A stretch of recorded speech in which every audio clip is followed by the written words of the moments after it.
Hey, everybody. Welcome to another edition of Coaching from the Couch. This is your Washington Commanders update, and I am your host, Candi CWall Waller, checking in as I do all throughout the NFL season and off season, apparently, as well as you can see, to give you the latest and greatest information on the Washington Commanders. So, you all, guess what? The NFL schedule has finally dropped after about a week of leaks and everyone planning their trip to Spain. The whole entire schedule is out. So, of course, I had to pop in to give you my instant reactions on all of the things Washington Commanders 2025 regular season schedule. So, if you all are watching here for the first time, welcome to the Bowie TV YouTube channel. As you can see, there's a wonderful and tons of things for you to check out. If you're returning, hello, hello, hello. It's so good to see you again. Let's go ahead and jump right into the schedule. I'm going to pull it up now so that you can go through it with me. Now, what we don't have here is the preseason schedule. So preseason, so far, we got August 8th at the New England Patriots. You know, that's the one that has been kind of discussed and talked about ever since the owners' meeting. That would be a joint practice potentially for the Commanders. So that would be up in Foxborough. Then August 18th, the Cincinnati Bengals. Then TBD, what would the world be like without a preseason game against the Baltimore Ravens? So we'll be seeing our colleague, Bowie TV Sports Ravens reporter, Karita Parks, for that one as well. So let's get on into the regular season. Week 1, New York Giants at home at Northwest Stadium to open up the season. Then it is prime time Thursday night football at the Green Bay Packers. That will be on prime. Then we get on into week 3. The Commanders are back at home to face the Las Vegas Raiders. Then week 4, back in ATL, shawty, the Atlanta Falcons. You all know I really love that stadium and I really love that press room because of the TVs in the press box. Then another away game at the Los Angeles Chargers. Then here we go, another primetime game, the Hail Mary matchup. The Chicago Bears will be back at Northwest Stadium, this time for Monday Night Football. Then the Commanders head to Dallas October 19th. That's week 7. Then the Commanders have another Monday Night Football appearance, this time to see Patrick Mahomes, Andy Reid, and the Kansas City Chiefs. Then it's back at home 2 weeks in a row, week 9 and week 10 for the Seattle Seahawks. And then the Detroit Lions. That's Sunday Night Football. And then America's Game of the Week. Then, of course, that then becomes the trip that everybody's known about for about a week now. The Commanders going to Madrid to face the Miami Dolphins. Then there's the bye, of course, after an international game. Then the Commanders are back again for a primetime game, and they come back against the Denver Broncos in week 13. Then they head to Minnesota, week 14, December 7th, at the New York Giants, December the 14th. Then it's the Eagles, the Cowboys on Christmas, and then the Eagles again at 1 o'clock, or we don't know. Don't quote me on that. I don't know if it's at 1 o'clock because it depends on how the season goes. So don't quote me on that. Anyway, what do you all think?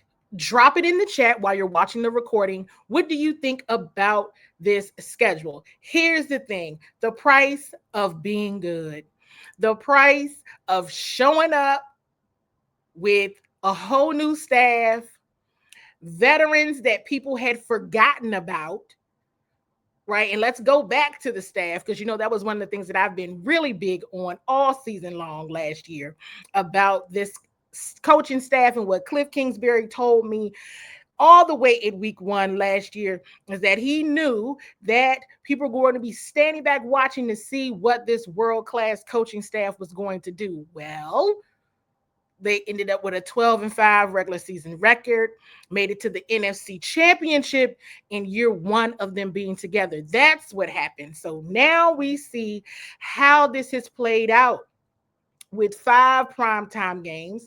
Of course, others could be shifted. We already know that.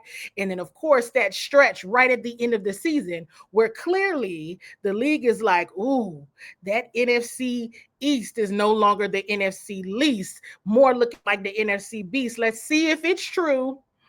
And let's give this end of the regular season a run at NFC East games, because maybe there's a sense that there's going to be a battle for whomever gets that NFC East division title. So honestly, you all, I don't get into predictions. It's way too early for predictions. I try to maybe get into a bit of that right before the season, once the active rosters for all the teams that the Commanders play during the regular season are set, right? But you have to be a little excited, right? You have to kind of look at some of this and say, clearly the world was indeed watching last season. And clearly the world wants to see if this is real. I always feel like for each NFL team, when everybody is starting at 0-0, everybody has something to prove, right? Those teams that didn't make the playoffs, we know that their staff, their player, they're feeling the heat. Those teams that made it there. So in this case, it would really only be the Kansas City Chiefs, right, that made it to the Super Bowl but lost. Then you have the Philadelphia Eagles who won the championship. So it's always these teams that it's like, what are they going to do?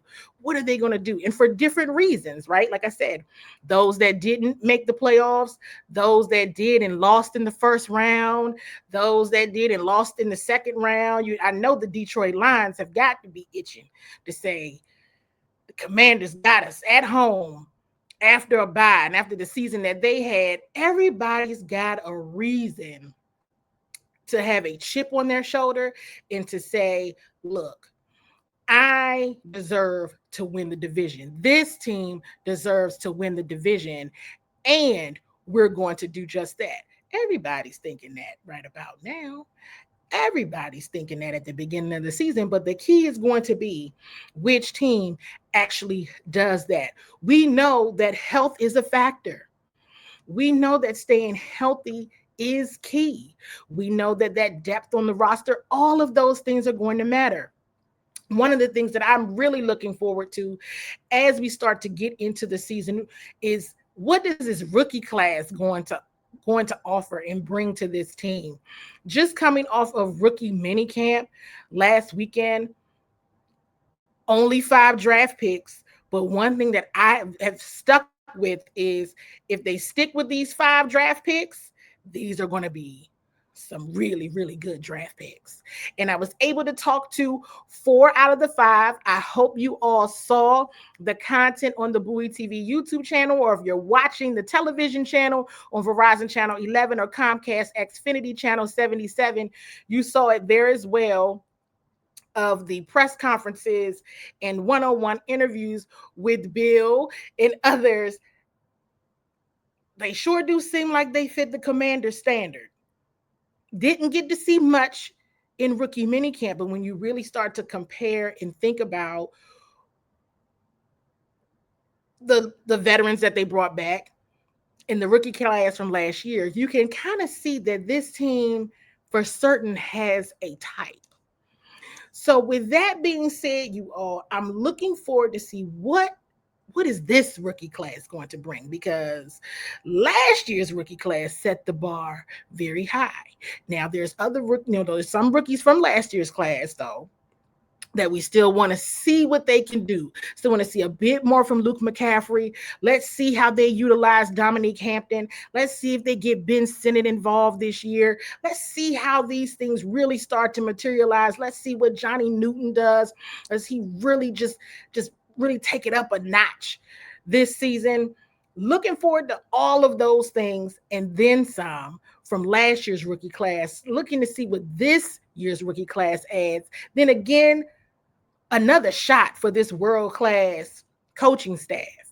They stayed together and they've added some pieces to this coaching staff as well. Because what I really, really loved about rookie wide receiver Jalen Lane is that he even reminded me that Wes Welker had joined this coaching staff. So it was just certain things that you saw how they moved and you said these guys want to stay together for a purpose. And we all should know now what that purpose is. So certainly looking through all of that, we already know there's conversations. Will Jaden Daniels experience the sophomore slump? Will he do this? Will he do that? Someone asked me that question on a previous show, and I asked back, well, give me an example of a quarterback that had the sophomore slump. Give me some examples of it, and then I could kind of try to figure out what the answer is to that question. Because at this point in time, I don't think he's given anybody any reason to think that he would experience that. But at any rate, okay, we know that people are going to be watching for that. We know that there's just more film. Folks learned. One of the things that I said really like a whole lot before the Detroit Lions and Washington Commanders divisional game was that Dan Campbell said Jaden Daniels is dangerous. And I watched his nonverbals. And of course, I listened to his verbals and I said, oh, this guy, Jaden Daniels is really a problem, everybody. I mean, I know I've been covering and I've been watching, but he's an issue. And he gave them a whole lot of problems that day. So now I really understand what he's saying. So now teams are like, this kid is really, really good. The Commanders beefed up that offensive line to protect him. Right? So you take all of the things that the team has done, and I can confidently say and share that I believe that this year's roster right now is better than last year's roster at this time. So there's been improvements there for certain. So my overall reaction to the Commander's schedule is simply this. The price of being good. You get what you got because you're good. But are you really? Because that was good last year. Where is it going to get you this year?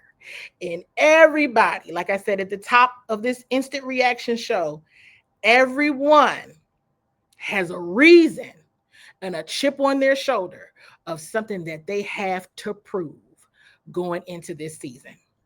There'll be much more to discuss here, you all. Hey, listen, I don't have anything wrong with the schedule. It is what it is. You get what you get. You got all the good primetime games. You got 5, could end up with 6. You already knew who your opponents were. So I think it's a fair layout of it. It is what it is, like I said.